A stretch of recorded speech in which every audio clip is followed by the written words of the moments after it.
امام مان لیا تو غلام کیسے سمجھ سکتے ہو؟ جب امام مان لیا تو اس امام کے اوپر اپنا حکم کیسے چلا سکتے ہو؟ اپنے گھر کا غصہ امام کے اوپر آگے کیسے اتار سکتے ہو؟ لیکن رسول اللہ کے مدرسے میں کسی طالب علم نے ابھی تک نام نہیں لکھوایا۔ 10 شوال کا سورج طلوع ہوا، جیسے ہی 10 شوال کا سورج طلوع ہوا، 10 شوال کی تاریخ آئی، رسول اللہ کے مدرسے میں پڑھنے کے لیے، تعلیم حاصل کرنے کے لیے کچھ طلباء آئے۔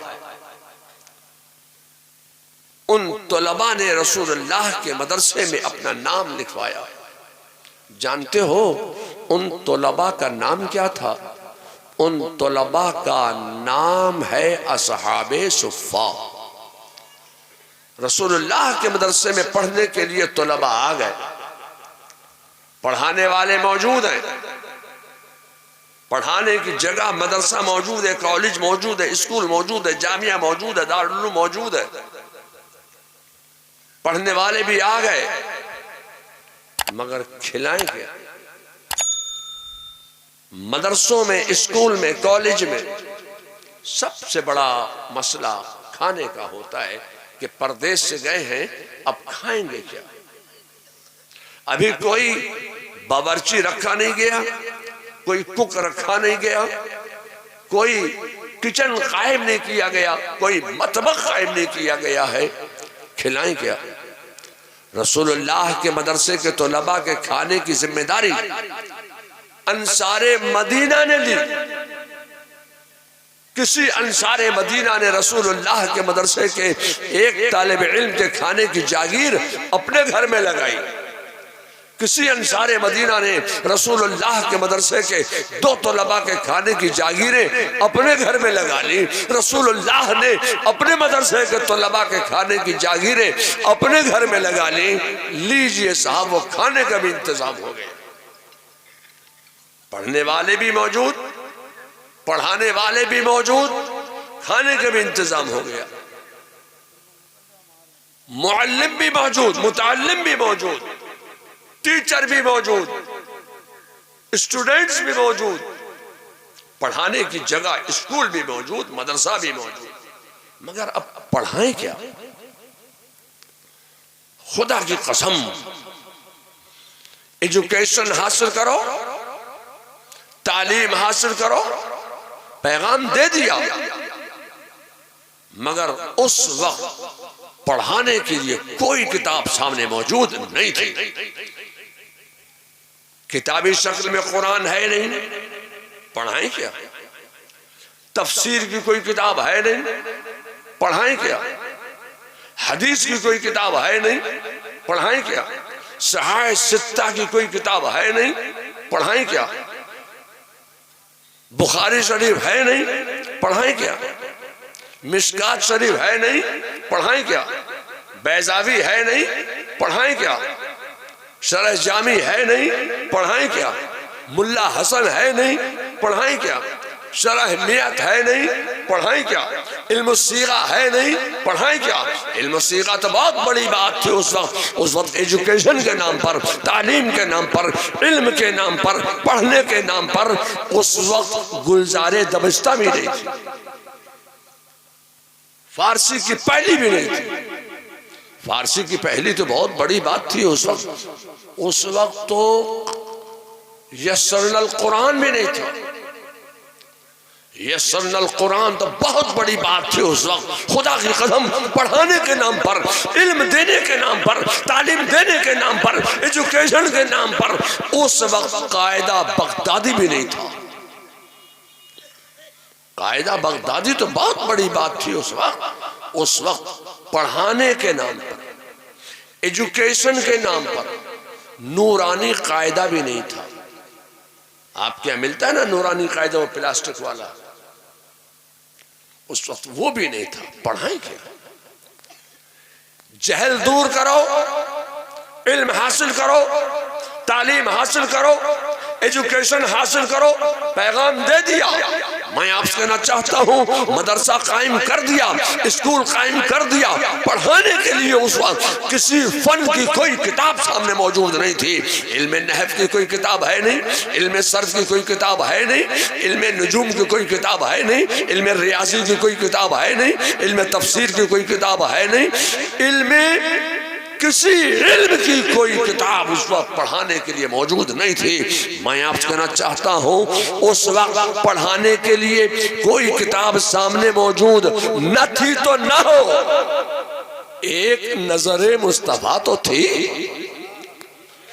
کوئی کتاب سامنے موجود نہیں تھی، خدا کی قسم ایک نظر مصطفیٰ تھی۔ رسول اللہ نے اپنے طلباء پر ایک نظر ڈال دی، ایک نظر میں تمام علوم سکھا دیے، تمام علوم بتا دیے، تمام علوم پڑھا دیے۔ ایک نظر مصطفیٰ کا کمال تھا جو خود نہ تھے راہ پر اوروں کے ہادی بن گئے۔ ایک نظر مصطفیٰ ہی کا تو کمال تھا، ایک نظر ڈال دی، ایک نظر میں تمام علوم و فنون کا جامع بنا دیا، تمام علوم و فنون سکھا دیے، پڑھا دیے، بتا دیے، جو خود نہ تھے راہ پر اوروں کے ہادی بن گئے۔ ایک نظر مصطفیٰ کا کمال تھا۔ میں آپ سے کہنا چاہتا ہوں کہ آج آپ دنیا میں جتنے علوم و فنون دیکھ رہے ہیں وہ سارے کے سارے علوم و فنون ایک میرے مصطفیٰ کی نظر مصطفیٰ کا کمال ہے، اور وہ سارے کے سارے علوم و فنون صحابہ کی مقدس ذات سے ہمارے اور آپ کے درمیان تک پہنچے۔ سارے علوم وایا صحابہ ہمارے اور آپ کے درمیان پہنچے ہیں۔ میں آپ سے کہنا چاہتا ہوں کہ آپ کے یہاں مولانا مقصود عالم نے یہ مدرسہ قائم کیا، مدرسہ فیضان اعلیٰ حضرت قطب العلوم۔ تو مدرسے کا قائم کرنا یہ میرے مصطفیٰ کی سنت ہے، سنت ہے، سنت ہے۔ اور طلباء کے کھانے کی جاگیر اپنے گھر میں لگا لینا یہ سنت صحابہ بھی ہے، سنت مصطفیٰ بھی۔ اب میں آپ سے کہنا چاہتا ہوں کہ مدرسے میں یہ 10 طلباء ہیں، انہوں نے نام لکھوایا، یہ پڑھنے آ گئے۔ کئے سال میں حافظ بنے؟ کئے سال میں حافظ بن گئے آپ؟ 3 سال، 2.5 سال، 2 سال، 4 سال، جیسا دماغ ہوگا ویسے ہی وہ یاد کرے گا۔ میں آپ سے کہنا چاہتا ہوں کہ کسی نے 2 سال، کسی نے 2.5 سال، کسی نے 3 سال، کسی نے 4 سال محنت کی، بس تھوڑی ہی سے تو محنت کی تھی۔ یہ صرف ان کا کمال نہیں ہے کہ انہی کی محنت ہے، انہوں نے محنت کی، مگر مدرسہ فیضان اعلیٰ حضرت قطب العلوم کے اساتذہ کا کمال یہ ہے کہ انہوں نے ان پر محنت کی اور اپنے کوکھ سے علم کا دودھ پلا کر، علم پر پروان چڑھا کر حافظ قرآن بنا دیا۔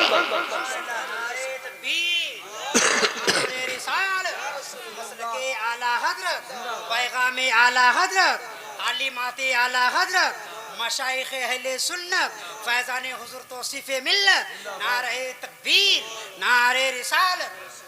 اب جب یہ حافظ قرآن تھوڑی ہی سے تو محنت کی تھی، تھوڑی سی محنت کا صلہ یہ ملا کہ قرآن سینے میں اتر گیا۔ اب جب حافظ قرآن ہو گئے تو زندگی میں ان کا کیا عالم ہے؟ ان کا عالم یہ ہے کہ یہ پٹوا والے پیچھے ہو گئے، یہ آگے ہو گئے، مجیا والے پیچھے ہو گئے، یہ آگے ہو گئے، محلے والے پیچھے ہو گئے، یہ آگے ہو گئے۔ اب یہ آگے کھڑے محراب میں، باپ آ رہا ہے پیچھے سے امام کے، استاد آ رہا ہے پیچھے سے امام کے، دادا آ رہا ہے پیچھے سے امام کے۔ یا اللہ یہ تمہارا پوتا ہے۔ میں آپ سے کہنا چاہتا ہوں کہ تھوڑی سی محنت کی ہے تو اب آپ نے ان کو باپ سے بڑا مانا، استاد سے بڑا مانا، پیر سے بڑا مانا۔ جب سب سے بڑا مانا تب کہا پیچھے اس امام کے۔ جب کہا پیچھے اس امام کے، جب آپ نے اپنا امام مان لیا تو غلام کیسے بنا سکتے ہو؟ جب امام مان لیا تو غلام کیسے سمجھ سکتے ہو؟ جب امام مان لیا تو اس امام کے اوپر اپنا حکم کیسے چلا سکتے ہو؟ اپنے گھر کا غصہ امام کے اوپر آ کے کیسے اتار سکتے ہو؟ جھگڑا گھر میں کرو، مسجد میں آ کے امام کے اوپر سارا اپنا غصہ اتارے۔ میں آپ سے کہنا چاہتا ہوں اب دنیا میں ان کا یہ عالم ہے، مرنے کے بعد ایک حافظ قرآن کا عالم کیا ہوتا ہے۔ اب میں آپ سے کہنا چاہتا ہوں کہ آپ کا کشن گنج یہ بڑا خوش عقیدہ ضلع تھا، یہ پورنیہ بڑا خوش عقیدیت والا شہر تھا۔ ارڑیا، کھگڑیا، بیگو سرائے اور جناب یہ کٹیہار، یہ بڑی خوش عقیدیت کا ماحول ان شہروں میں تھا۔ بہار کو دوسرا بریلی کہا جاتا تھا، ایسا اس بہار کی عقیدت کا اور عقیدے کا معاملہ تھا۔ مگر کچھ لوگ ادھر ادھر سے آنا شروع ہوئے اور انہوں نے ایک بات کا پرچار کیا۔ کیا پرچار کیا؟ کہ انسان جب زمین میں جاتا ہے تو زمین انسان کے جسم کو گلا دیتی ہے، سڑا دیتی ہے، فنا کر دیتی ہے۔ یہ تو سہارنپوریوں نے کہا تھا، سہارنپور کے ایک علاقے سے یہ آواز اٹھی تھی کہ محمد یا علی جس کا نام ہے وہ مر کر مٹی میں مل گئے۔ اب یہ عقیدہ قوم کو دیا گیا۔ میں آپ سے کہنا چاہتا ہوں کہ اب جو بات ان لوگوں کو عام لوگوں کے لیے کہنا چاہیے تھی وہی بات ان لوگوں نے خاص لوگوں پر فٹ کی۔ جو بات ان لوگوں کو روح والوں کے لیے کہنا چاہیے تھی وہی بات ان لوگوں نے روحانیت والوں پر فٹ کی۔ جو بات ان لوگوں کو روح والوں کے لیے کہنا چاہیے تھی وہی روحانیت والوں پر فٹ کی ہے، وہی ولیوں پر فٹ کی ہے، وہی نبیوں پر فٹ کی ہے۔ نہیں چلے گی۔ نبی کا مقام اور ہوتا ہے، ولی کا مقام اور ہوتا ہے، روحانیت والے کے مقام اور ہوتا ہے، روح والے کا مقام اور ہوتا ہے۔ اب یہ کہتے ہیں، یہ تشہیر کرتے ہیں، یہ کشن گنج میں بھی آتے ہیں، یہ کٹیہار میں بھی آتے ہیں، یہ ادھر ادھر آتے ہیں، کہتے ہیں کہ انسان جب زمین میں جائے گا تو زمین انسان کے جسم کو گلا دے گی، سڑا دے گی، کھا جائے گی، فنا کر دے گی۔ میں آپ سے کہنا چاہتا ہوں کہ اعلیٰ حضرت فاضل بریلوی کا جملہ سنو۔ اعلیٰ حضرت فاضل بریلوی فرماتے ہیں کہ اللہ نے زمین کو یہ طاقت دی ہے، یہ قوت دی ہے، یہ توانائی اللہ نے زمین میں وضعیت فرمائی ہے کہ انسان جب زمین میں جاتا ہے تو زمین انسان کے جسم کو گلا دیتی ہے۔ اور اگر کوئی حافظ قرآن ہو گیا، اگر کسی کے سینے میں قرآن کے 30 پارے محفوظ ہو گئے، اب زمین سے یہ طاقت و قوت و توانائی سلب فرما لی جاتی ہے کہ زمین حافظ قرآن کے جسم کو گلائے، سڑائے، کھائے یا فنا کرے یا مٹی میں ملائے۔ اب زمین کیا کرتی ہے؟ حافظ قرآن کے جسم کی حفاظت کرتی ہے۔ یہ حافظ قرآن کے جسم کی زمین حفاظت کیوں کر رہی ہے؟ یہ ان کا اپنا کمال نہیں ہے۔ یہ 5-6 جتنے بھی فارغ ہوئے یہ ان کا اپنا کمال نہیں ہے۔ اگر یہ مدرسے میں نہیں آتے تو پتہ نہیں کون سی ٹرین میں کہتے ادرک والی چائے لے لو، لیمو والی چائے، مسالے والی چائے، چائے گرم، چائے گرم، چائے گرم، کون سی ٹرین میں کرتے ہوتے؟ مدرسے میں آ گئے، حافظ قرآن ہو گئے، مرنے کے بعد بھی یہ مقام ان کا بن گیا کہ اب حافظ قرآن کے جسم کی زمین حفاظت کر رہی ہے۔ یہ ان کا اپنا کمال نہیں ہے بلکہ یہ قرآن کا اعجاز ہے، یہ قرآن کا کمال ہے، یہ قرآن کریم کا معجزہ ہے کہ قرآن کی برکت سے اب زمین حافظ قرآن کے جسم کی حفاظت کرتی ہے۔ اے لوگوں، میں آپ سے کہنا چاہتا ہوں کہ جب حافظ قرآن کے جسم کی زمین حفاظت کر رہی ہے تو صاحب قرآن کا عالم کیا ہوگا؟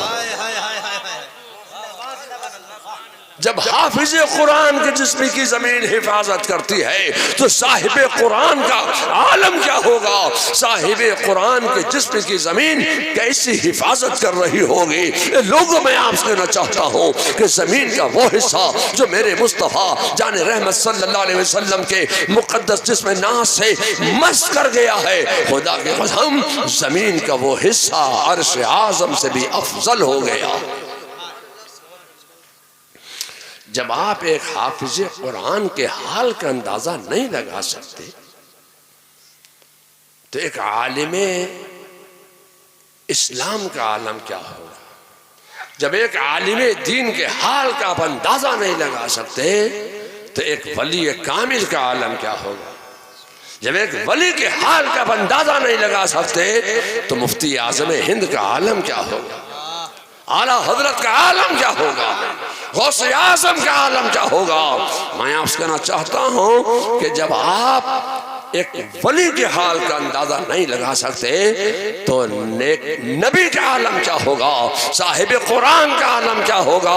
میں آپ سے کہنا چاہتا ہوں کہ صاحب قرآن جس کے بطن مبارک میں، جس کے رحم مبارک میں 9 مہینے تک جلوہ کر رہا ہے، وہ حضرت سیدہ طیبہ طاہرہ زاہدہ عابدہ آمنہ رضی اللہ تعالیٰ عنہ، ان کے جسم کی بھی زمین حفاظت کر رہی ہے۔ کیوں؟ اس لیے کہ صاحب قرآن حضرت آمنہ کے مقدس بطن مبارک میں، حضرت آمنہ کے رحم مبارک میں 9 مہینے تک صاحب قرآن جلوہ کر رہا ہے، اس لیے حضرت آمنہ کے جسم کی بھی زمین حفاظت کر رہی ہے۔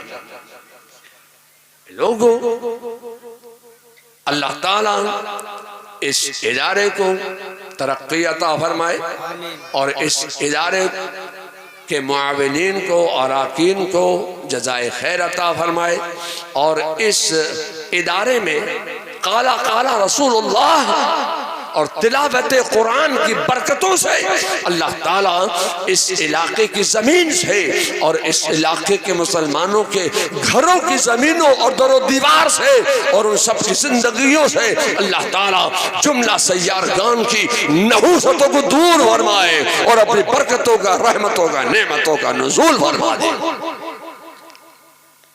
مدرسے جو ہیں، ان مدرسوں سے ہمارے تمہارے سب کے اسلام و ایمان و عقیدے کی حفاظت ہوتی ہے۔ مدرسوں کا خیال کرو، یہ مدرسے ہی ہیں جو حافظ قرآن دے رہے ہیں، یہ مدرسے ہی ہیں جو قرآن دے رہے ہیں، علماء دے رہے ہیں، یہ مدرسے ہی ہیں جن سے علماء پیدا ہو رہے ہیں، اور علماء پیدا ہو کر عالم میں پھیل کر وہ مسلک حق اور مذہب مہذب کی حفاظت کر رہے ہیں۔ لوگوں، چونکہ مجھے ابھی ایک جگہ اور جانا ہے، وہاں بھی میں اپنے کام سے نہیں جا رہا ہوں، سر پہ اگر اتنی موٹا کپڑا لے کر رکھا ہوگا میں پگڑی نہیں باندھوں، اگر اتنا موٹا کپڑا لائے